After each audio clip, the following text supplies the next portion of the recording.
El tiempo de mis pesadillas siempre es pasado.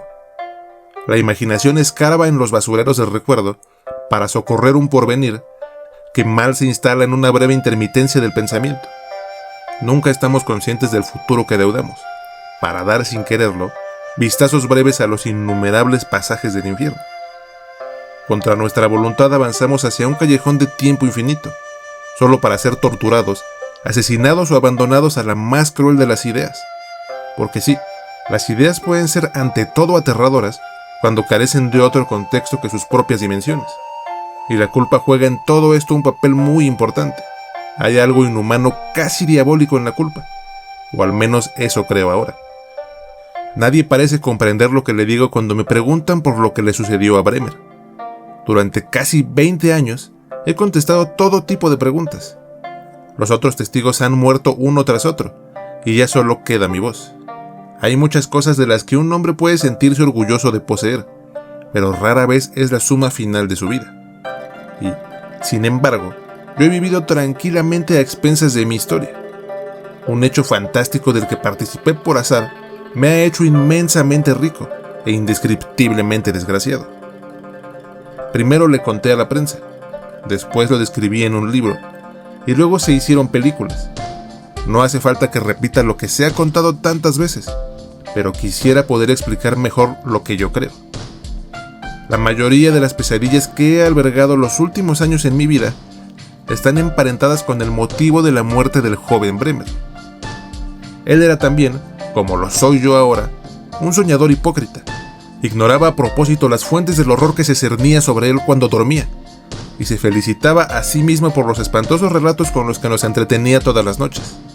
Y es que, como todo el mundo sabe, su muerte se produjo durante una de las excursiones que hicimos a Tsurugi, uno de los pueblos de la prefectura de Tokushima.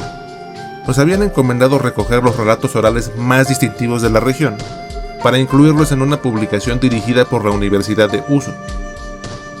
Bremer, como ya he contado, se internó en los bosques aledaños para investigar a fondo las historias que pocas veces llegaban a escucharse entre los ancianos de las zonas urbanas. El coordinador del proyecto, que nos esperaba todas las tardes en el hotel, obligaba a cada uno de nosotros a contar la historia más interesante que hubiera escuchado durante el día, en una larga sesión grabada que abarcaba la cena y un breve brindis simbólico que celebrábamos con 2 dedos de sake cada vez. Junji prefería los temas románticos, mientras que Mishima y yo nos esforzábamos por encontrar rarezas gastronómicas o botánicas en las narraciones más antiguas. Pero Bremer era diferente. Disfrutaba alterando los relatos, añadiéndoles pequeños elementos bizarros que, sin embargo, parecían totalmente plausibles debido a su profundo conocimiento de la historia, la literatura y la geografía del país. Su madre, esto no lo he dicho jamás, murió durante el parto, por lo que él se crió con su padre, un viejo músico alemán que emigró a Japón después de la Segunda Guerra Mundial y que pasaba tardes enteras borracho, leyendo raros libros de escaldos anónimos. He pensado muchas veces que su costumbre de cambiar las narraciones proviene de esa necesidad infantil de llamar la atención del señor Bremer. De niño frecuentaba las bibliotecas en busca de algún dato corroborable para sustentar en él, un trocito posible de Edda olvidada o el fragmento de una saga increíble, con la única esperanza de que su padre la creyera legítima. Bremer era siempre el último en llegar a las sesiones. Esperaba a que alguien le dirigiera la palabra o se hiciera el más mínimo silencio para dar inicio a sus ficciones. Los demás escuchábamos con atención, secuestrados por la perfecta articulación de sus palabras, hasta que una tarde, justo antes del desenlace de lo que él había dado en llamar el cuento azul del Wado Dorobo, cayó inconsciente en medio de la sala. Algo ha salido mal, le escuché decir cuando recuperó el conocimiento, y ya para ese momento brillaba en sus ojos una angustia indescriptible. Junji se quedó junto a él la primera noche, y luego nos contó los 3 terribles sueños que había tenido. En el primero, había visto a su anciana madre lavando en el río. Al acercarse a ella para saludarla, lograba ver sobre su hombro lo que tenía en las manos. Sobre una dura piedra de amatista, la mujer fregaba la cabeza degollada de su padre. En el segundo sueño, se le acercaba un hombre famélico.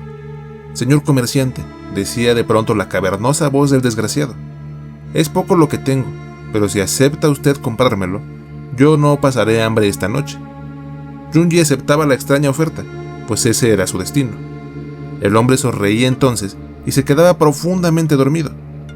Unos minutos después, abría los ojos y se ponía a dibujar en un sucio pedazo de papel. «¿Qué es esto?», preguntaba Junji, a lo que el extraño contestaba, como si de algo obvio se tratara: «Un sueño». El día onírico avanzaba con espeluznante parecido a la realidad. Después de haber lanzado una moneda al desastrado, Junji recordaba haber comido miso y bebido una happoshu. Había vuelto a casa y hecho el amor con su esposa. Había hablado con su hija y con su padre en la cena, y justo antes de dormir se había dirigido, sin ninguna razón, al bosque de Aokigahara. Allí se sentaba recostándose contra un árbol y sacaba del bolsillo el arrugado papel con el sueño del hombre. Junji soñó dentro de su sueño que lo perseguían los hombres del rey.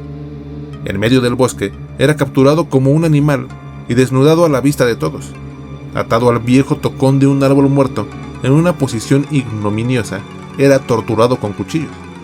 Un hábil guerrero utilizaba un filoso yanagiba para cortar su piel en delgadas y largas lonjas.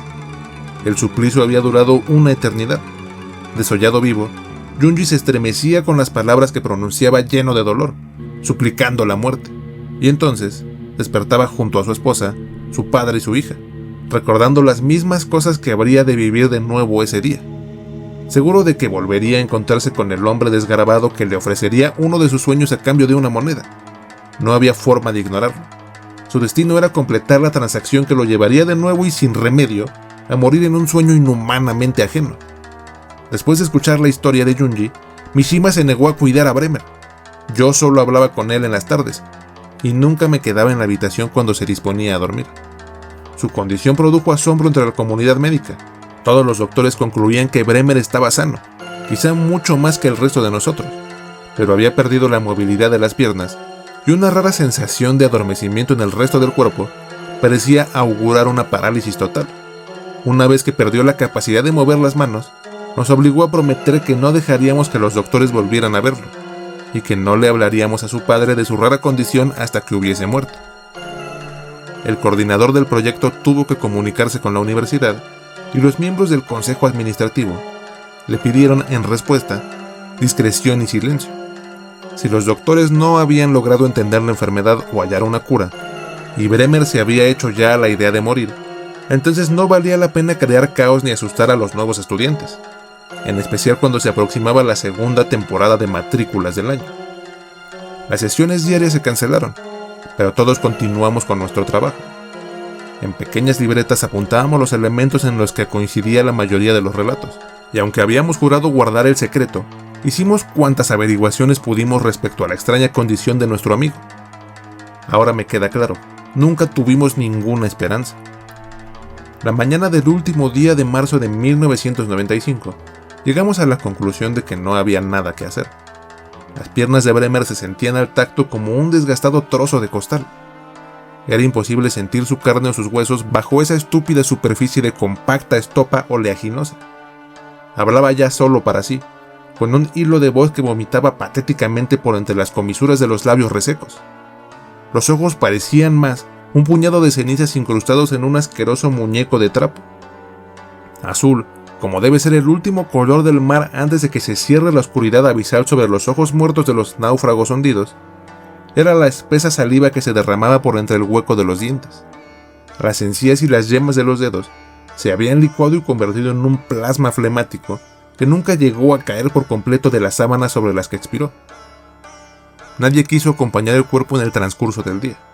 Permanecer un minuto frente a aquello en lo que Bremer se había convertido era demasiado. Y cuando al anochecer, el dueño del hotel, el coordinador y yo fuimos requeridos para acompañar al hombre de la morgue que había sido enviado para hacer el levantamiento, me encontré llorando solo junto a una piltrafa ennegrecida y maloliente. Nadie más se presentó al compromiso. Bremer había escondido su libreta bajo la almohada días antes de morir, pero inexplicablemente, el papel de las páginas se había transparentado, como si lo hubiesen empapado en aceite. La última anotación era muy breve.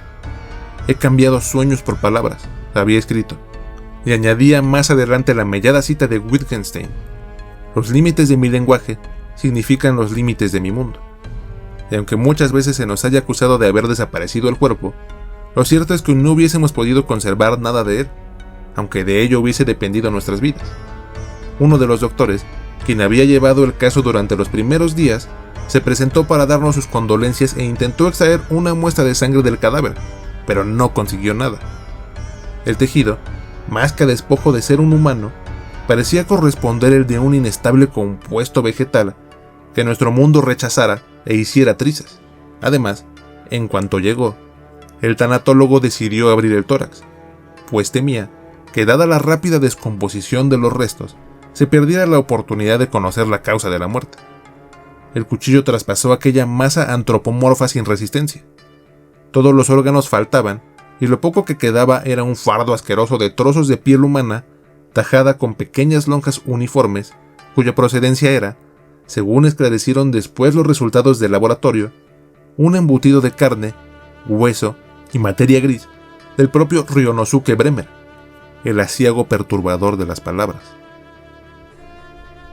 De esta brutal manera termina el aciago perturbador de las palabras, dejando ver tanto lo versado del autor en mitología japonesa, como su fuente de inspiración en varias leyendas e historias niponas, como la del yokai conocido como Yume no Seirei, que es una criatura con la forma de un anciano con las piernas y el tronco difuminados, que le hace señas a los desdichados con una mano mientras se sostiene con un bastón con la otra.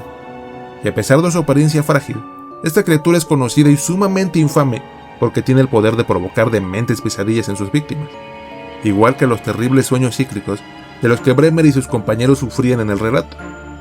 En definitiva, a mí me fascinó esta historia, en especial por su influencia japonesa y por lo exquisito que es el horror en esa región del mundo. Si quieres que alguna de tus historias o relatos aparezcan en Relatos Terroríficos y dónde encontrarlos, pueden mandármelas al correo elrincondelosmalditos795@gmail.com, donde las estaré leyendo gustoso, y si logran atraparme, seguramente les dé vida en un video como este. Por último, quiero invitarlos al Patreon del Rincón de los Malditos, y si gustan apoyarme, les estaré eternamente agradecido. Todas sus aportaciones serán destinadas a mejorar este canal y para impulsar los otros proyectos en los que estoy trabajando actualmente. De igual modo, un like, un comentario y compartir este video son acciones que me ayudan más de lo que se imaginan, y agradecería profundamente si pudieran ayudarme de esa manera. Muchas gracias si han llegado hasta este punto, y vuelvan pronto para escuchar más relatos terroríficos y dónde encontrarlos.